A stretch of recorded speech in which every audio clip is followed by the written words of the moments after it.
कहीं आप भी उन लोगों में से तो नहीं जो अपने पूरे घर के इंटीरियर पे तो अच्छे से ध्यान देते हैं पर बाथरूम पे बिल्कुल नहीं?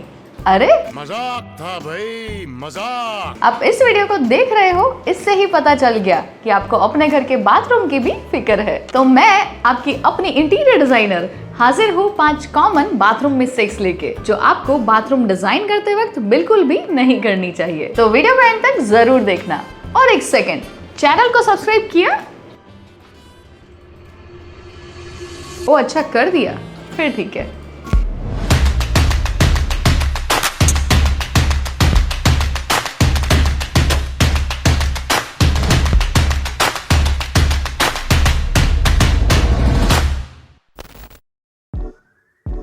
बाथरूम प्लानिंग में लोग जो सबसे कॉमन मिस्टेक करते हैं वो है लेआउट में। वेट, समझाती हूँ। बाथरूम में आपने कुछ ऐसा लेआउट देखा होगा। सबसे पहले एंटर होते ही वॉश बेसिन एरिया, फिर आता है शावर एरिया एंड एंड में आएगा WC। आप भी ऐसा लेआउट बिल्कुल मत रखना। सही लेआउट कुछ इस तरह होगा। सबसे पहले आएगा wash basin, then WC and end में होगा शावर एरिया। ये लेआउट आपके लिए बेस्ट है। टेक्निकली बताती हूँ कैसे। यूजुअली बाथरूम में ड्राई एरिया और वेट एरिया को सेपरेट रखा जाता है। मतलब कि वॉश बेसिन एंड WC होगा ड्राई एरिया का पार्ट एंड शावर होगा वेट एरिया का पार्ट। अगर आप लेआउट में यहाँ पर शावर रखोगे तो शावर लेते वक्त पानी दोनों ही जगह स्पिल होगा और ड्राई एरिया का कोई पर्पस ही नहीं रहेगा। इसलिए जैसे मैंने बताया, हमें शावर लास्ट में ही रखना है। अगर लेआउट के बारे में और भी डिटेल में समझना है तो वो मैंने बाथरूम डिजाइन के डिटेल वीडियो में अच्छे से समझाया है। इस वीडियो के बाद आराम से उसे देख लेना। अच्छे से सोच समझ के ही बाथरूम का लेआउट सेट करें और उसके साथ लाइटिंग का भी ध्यान रखना जरूरी है। अब आप कहोगे बाथरूम में क्या ही लाइटिंग करेंगे, एक बेसिक बल्ब या ट्यूब लाइट से काम तो चल ही जाएगा। ऐसा मत सोचना। बाथरूम की लाइटिंग आपके घर के किसी भी रूम के जितनी ही इम्पोर्टेंट होती है, या शायद उससे भी ज्यादा, क्योंकि बाथरूम एक मल्टीपर्पज स्पेस है जहाँ आप बाथिंग से लेके रेडी होने तक के सारे टास्क करते हो, जिसके लिए डिफरेंट लाइटिंग्स की जरूरत होगी। और अगर बाथरूम में इनसफिशिएंट लाइटिंग है तो बाथरूम काफी डल एंड अनवेलकमिंग लगेगा। प्लस आपको अपने डेली टास्क करने में इश्यूज भी आएंगे। इसीलिए सफिशिएंट एंड मल्टीपर्पज लाइटिंग होना बाथरूम में काफी जरूरी है। बाथरूम लाइटिंग में सबसे पहली मिस्टेक है रॉन्ग कलर टेम्परेचर की लाइट सिलेक्ट करना। आपको ना ज्यादा कूल लाइटिंग सिलेक्ट करनी है, ना ही ज्यादा वार्म। आप इस पिक्चर में से देख सकते हैं कि कौन सी लाइटिंग आपके बाथरूम के लिए सही होगी। वार्म व्हाइट लाइट यूज कर सकते हो Cozi and inviting atmosphere create करने के लिए, या फिर कूल व्हाइट लाइट जो आपको ब्राइट एंड एनर्जाइजिंग वाइब देगा। ये मोस्टली टास्क ओरिएंटेड लाइट है। और एक्सट्रीमली कूल लाइट जैसे कि 6K अपने बाथरूम में अवॉइड करें। ये लाइट आपको काफी अनकंफर्टेबल फील कराएगी। इसके साथ आपको लेयर्ड लाइटिंग पे भी ध्यान देना चाहिए। नॉर्मली 3 टाइप्स की लाइटिंग होती है। फर्स्ट है टास्क लाइटिंग, जो आपको क्लीनिंग, शेविंग या कोई भी काम करने के लिए चाहिए होती है। सेकंड है एरिया लाइटिंग, जो आप नॉर्मली यूज करते हो, जैसे कि ceiling lights. And the third is accent lights, जो किसी भी एरिया को हाईलाइट करने में हेल्प करती है, जैसे वॉश बेसिन मिरर के ऊपर या निशेस में। इसीलिए लेयर्ड लाइटिंग काफी इंपॉर्टेंट है। और अब आप अपने बाथरूम के लेआउट और लाइटिंग को लेके सही डिसीजन ले सकते हो। तो जानते हैं नेक्स्ट कॉमन मिस्टेक के बारे में, जो है इग्नोरिंग वेंटिलेशन। लोग ये दूसरी गलती बाथरूम डिजाइन करते वक्त कई बार करते हैं।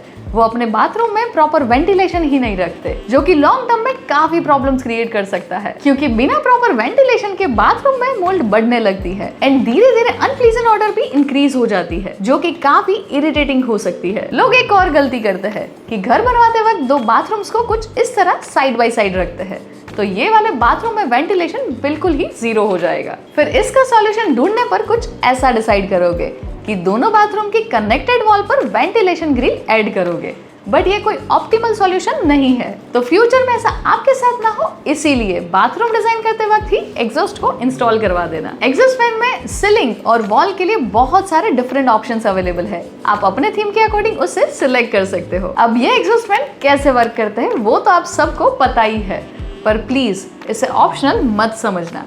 वेंटिलेशन बहुत ही जरूरी है। एग्जॉस्ट फैन परचेस करने के लिए ये है कुछ ब्रांड्स। इनमें से आप कोई भी सिलेक्ट कर सकते हो। Havells, Crompton, Bajaj, Orient, luminous और एटमबर्ग। अगर पॉसिबल हो तो आप एक वेंटिलेशन विंडो भी ऐड कर सकते हो, जो कि बाथरूम में natural air flow and light को मेंटेन करने में हेल्प करेगा। और विंडो में फ्रोस्टेड ग्लास की हेल्प से आपकी प्राइवेसी भी कॉम्प्रोमाइज नहीं होगी। आप विंडो के साथ ऐसे लूवर्स भी इंस्टॉल कर सकते हो। कई बार आपने बाथरूम रिलेटेड इंसिडेंसेस देखे होंगे कि ड्यू टू एक्सेसिव स्टीम और नो वेंटिलेशन किसी को सांस लेने में प्रॉब्लम होती है, तो कोई बेहोश भी हो सकता है। तो अपना और अपने फैमिली मेंबर्स का प्लीज ध्यान रखना और बाथरूम में वेंटिलेशन करवाना मत भूलना।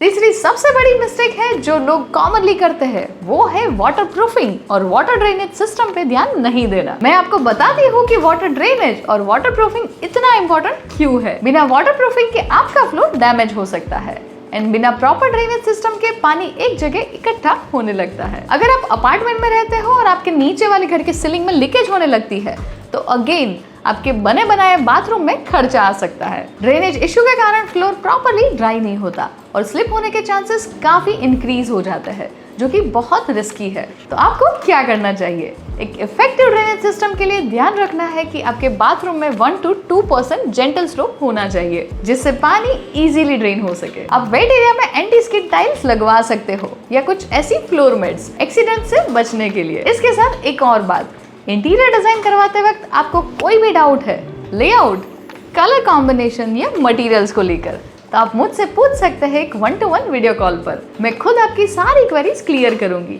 इसकी लिंक आपको डिस्क्रिप्शन में मिल जाएगी।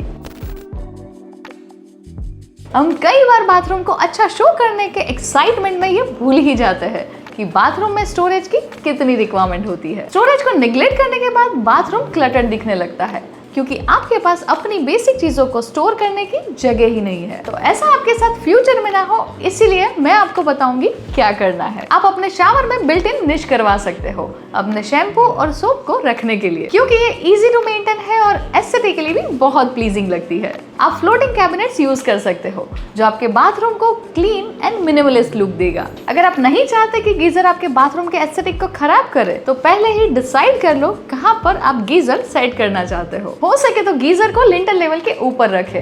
अगर चीज आई लेवल के ऊपर होगी तो आपके बाथरूम का एस्थेटिक भी खराब नहीं लगेगा। अब जानते हैं गैस गीजर या इलेक्ट्रिक गीजर कौन सा सिलेक्ट करना चाहिए। नॉर्मली गैस गीजर पानी को काफी जल्दी गर्म कर देता है इलेक्ट्रिक गीजर की कंपैरिजन में, और ये एक अच्छा ऑप्शन होता है अगर आपकी रिक्वायरमेंट हॉट वाटर की ज्यादा है तो, जैसे कि जॉइंट फैमिली में। पर गैस गीजर काफी अनसेफ होता है, इसीलिए इलेक्ट्रिक गीजर सिलेक्ट करना। अगर आप अपना घर खुद से कंस्ट्रक्ट करवा रहे हो तो पहले से ही टेरेस पे सेंट्रलाइज गीजर का प्रोविजन कर देना। आजकल काफी लग्जरी अपार्टमेंट्स में भी बिल्डर अपने साइड से ही सेंट्रलाइज गीजर का प्रोविजन कर देते हैं। चलते हैं हमारे सफर की आखिरी मंजिल पे।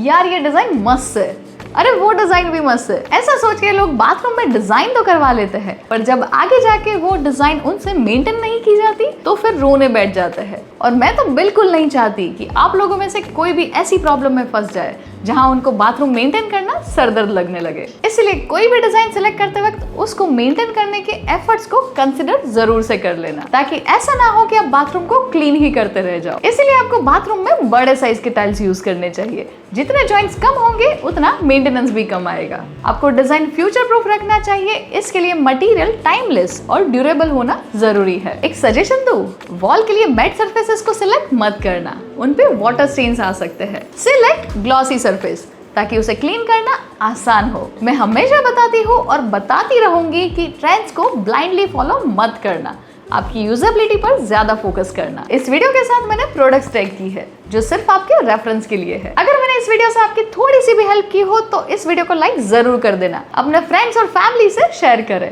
और ऐसी इंटीरियर डिजाइनिंग रिलेटेड वीडियोस के लिए सब्सक्राइब करके बेल आइकन प्रेस करना मत भूलना। ये है हमारी कुछ प्रीवियस वीडियोस जो आपको अपने घर का इंटीरियर डिजाइन करने में बहुत ही काम आएगी। Keep designing beautiful spaces and I will see you in next video.